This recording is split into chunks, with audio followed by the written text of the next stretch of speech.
নমস্কার, আমার নাম সোমনাথ দে। আমি ডক্টর সৌম্য গুহর একজন পেশেন্ট।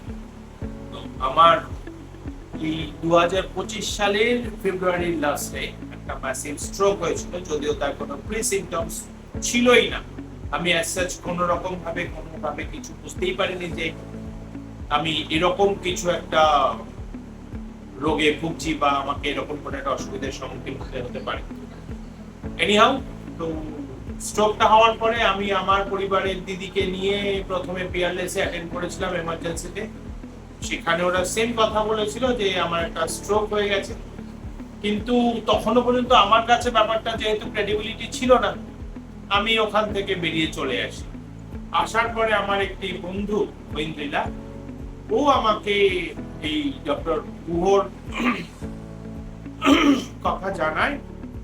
এবং বাই দা ওয়ে, ওই আমার ওই বন্ধুটির কাকা, উনি এখন যথেষ্ট বয়স্ক, প্রায় সম্ভবত 75 বছর বয়স। উনিও ডক্টর গুহর পেশেন্ট এবং উনি যথেষ্ট কর্মঠ, যার কারণে আমি চোখের সামনে ওই ভদ্রলোককে দেখে আরো বেশি প্রত্যয়ী হয়ে আমার বন্ধুটির সঙ্গে এই ডক্টর গুহর কাছে গিয়েছিলাম।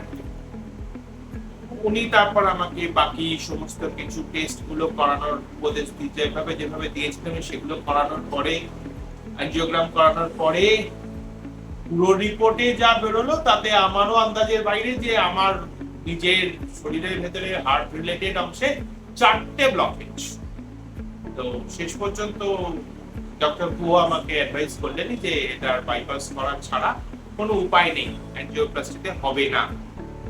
আমি ওনার কথাতেই সায় দিয়ে এপ্রিল মাসের 7 তারিখে আমার অপারেশন হয়েছিল ডিশানে। এবং সেই সময়ের অপারেশনের অভিজ্ঞতার কথা আমার এক্ষুনি মনে নেই, কারণ আমি তখন ফুল অ্যানেস্থেসিয়ার পরে। কিন্তু জ্ঞান আসার পর থেকে আমি সবসময় সৌম্যকে কন্টিনিউয়াস মনিটরিং করতে দেখেছি, যাওয়া আসার পথে কেমন আছেন, কি অসুবিধে হচ্ছে না হচ্ছে, সমস্ত সবকিছুর পরে আমি যখন বাড়িতে আসার পরেও আবার তার পরবর্তী রিভিউ গুলোতে গিয়েছিলাম, আমাকে উনি যথাসম্ভব যেভাবে ব্যাপারটাকে আমি সুস্থ থাকবো সেই রিলেটেড সমস্ত কিছু ওষুধ এক্সারসাইজ, বাকি সমস্ত প্রয়োজনীয় পরামর্শ সবকিছু খুব ভালোভাবে বুঝিয়ে বলে দিয়েছিলেন। এবং সবচেয়ে ভালো লাগার একটা বিষয়, আমি ডক্টর গুহকে আজ পর্যন্ত কখনো কোনোভাবে খুব রেগে গিয়ে বা খুব অন্যভাবে কারোর সঙ্গে কখনো কথা বলতে দেখিনি। মতলব ভীষণভাবে সদা হাস্যমুখ এবং ভীষণ এনথুসিয়াস্টিক, ভীষণ ইন্টারেস্টিং একজন এবং ভীষণ ফ্রেন্ডলি।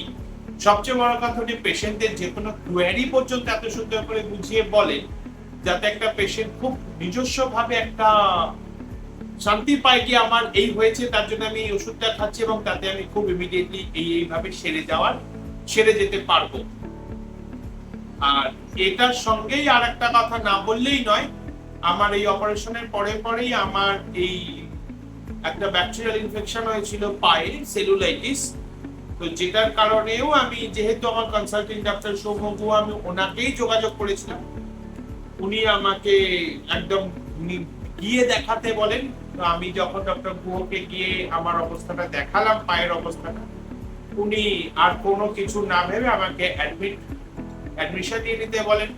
আমি হসপিটালে অ্যাডমিশন নেওয়ার পরে উনি বরঞ্চ, আমি ধৈর্য হারিয়ে ফেলেছিলাম, কি কারণ ভীষণ যন্ত্রণা করছিল, ইনফেকশনটা ভীষণ ভাবে ওয়াইল্ডলি ছড়িয়ে যাচ্ছিল, আমার নিজের ভীষণ শারীরিক ভাবে একটা উত্তেজনা, অস্বস্তি, সবকিছু মিলিয়ে আমিও ভীষণ টেম্পার্ড হয়ে যাচ্ছিলাম বটে। কিন্তু ডক্টর গুহ ভীষণ ভাবে ধৈর্য ধরে খুব ঠান্ডা মাথায় আমাকে বুঝিয়ে যে আপনি আস্তে ধীরে থাকুন, আপনি একটু ধৈর্য ধরুন, আপনার ওষুধগুলো চলছে, আপনার সবগুলো ঠিক হয়ে যাবে। এবং প্রকৃত অর্থেই আমি আজকে দাঁড়িয়ে থেকে বলতে পারি, আমি হয়তো সেদিন ডক্টর গুহর পরামর্শেই ধৈর্যটা ধরেছিলাম বলে পাটা আমি আবার আগের মতো অবস্থায় ফিরিয়ে আনতে পেরেছি, বা সেই সমস্ত কিছু যে অসুবিধাগুলো ছিল সেগুলো অতটা মারাত্মক হওয়ার পরেও পাটাকে আমি আবার, উনি আমাকে সেই রোগমুক্তটা করতে পেরেছেন। আমার এর চেয়ে বেশি সত্যি ডক্টর গুহর কাছে আমি ভীষণভাবে কৃতজ্ঞ, কারণ এত হার্টের একটা অসুখ যেটা আমার নিজের ভাবনা চিন্তার বাইরে ছিল, উনি সেইটাকে সারিয়ে দিয়েছেন তারপরে পাটা নিয়ে আমি ঠিক যতটা চিন্তিত ছিল, উনি সেটাকেও নিরাময় করে দিয়েছেন। আমার ইচ্ছে বেশি সত্যি কিছু বলার নেই, কারণ ডক্টর গুহর মতো ডাক্তার আমি সত্যি খুব কম দেখেছি, এবং আমার কাছে ভদ্রলোক ভীষণভাবে একজন খুব প্রিয় মানুষের তালিকার একজন।